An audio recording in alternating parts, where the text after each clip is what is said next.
प्रार्थना पत्रिका गुरुवार 30/5/2024। जो जाग रहे हैं। पहला थिस्सलुनीकियों 5:1-11।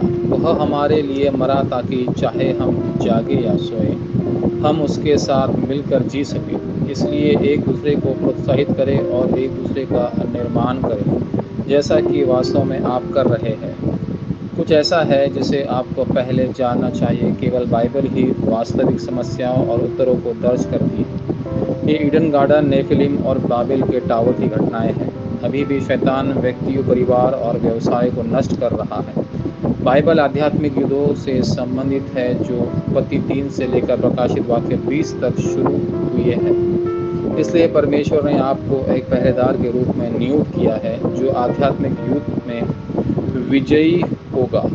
कभी कभी लोग अंत समय के बारे में सिद्धांतों से प्रभावित होते हैं या मसीह को पूरी तरह से गलत समझते हैं।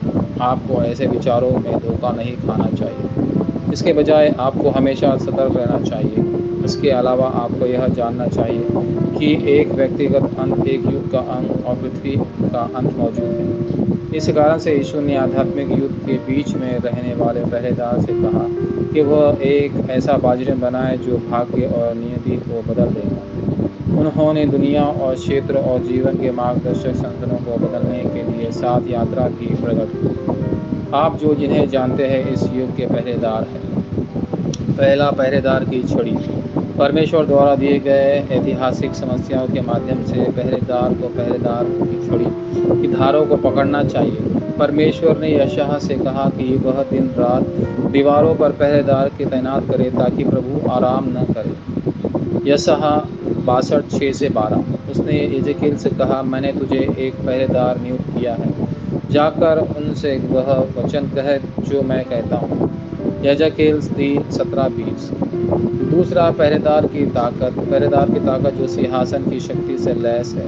आध्यात्मिक लड़ाई लड़ना है, इसलिए उसे हमेशा सतर्क रहना चाहिए। पहला थिस्सलुनीकियों 5:4-6। उसे हमेशा परमेश्वर की शक्ति का आनंद लेना चाहिए और प्रभु को दिन रात आराम नहीं करने देना चाहिए। यशायाह 62:6-12। तीसरा, पहरेदार का मिशन। पहरेदार का मिशन हमेशा सतर्क रहना है। आपको मध्य से उच्च विद्यालय के छात्रों और विश्वास की ओर बढ़ रहे बच्चों के लिए एक पहरेदार बनना चाहिए। आपको उन्हें सुसमाचार और प्रार्थना के बारे में सिखाना चाहिए और सभी को सुसमाचार सुनने देना चाहिए। इसे पूरा करने के लिए आपको 237 राष्ट्र और 5000 जनजातियों को बचाने के लिए 3 आंगन तैयार करने की आवश्यकता है। शुक्रवार, शनिवार और रविवार के युग को खोला और भावी पीढ़ी को युग के पहरेदार बनाओ। एक पहरेदार को युग को देखना चाहिए और सिंहासन की शक्ति का अनुभव करना चाहिए। पहरेदार को गहरी सांस लेते हुए प्रार्थना 24 के भीतर 7 बाजरे, 7 यात्राएं, 7 मार्गदर्शक रखना चाहिए। अंत में पहरेदार को इन्हें क्षेत्र से रिले करना चाहिए और प्रकाश को चमकाना चाहिए। वाचा प्रार्थना। प्रिय परमेश्वर, मैं आध्यात्मिक पहरेदार बन सकता हूँ जो खुद को बचाता है, नई ताकत प्राप्त करता है और मेरे परिवार की वंशावली और क्षेत्र को बचाता है। जैसा कि मैं आज पूरे दिन प्रार्थना करता हूँ, आपका राज्य स्थापित हो। यीशु मसीह के नाम में मैं प्रार्थना करता हूँ।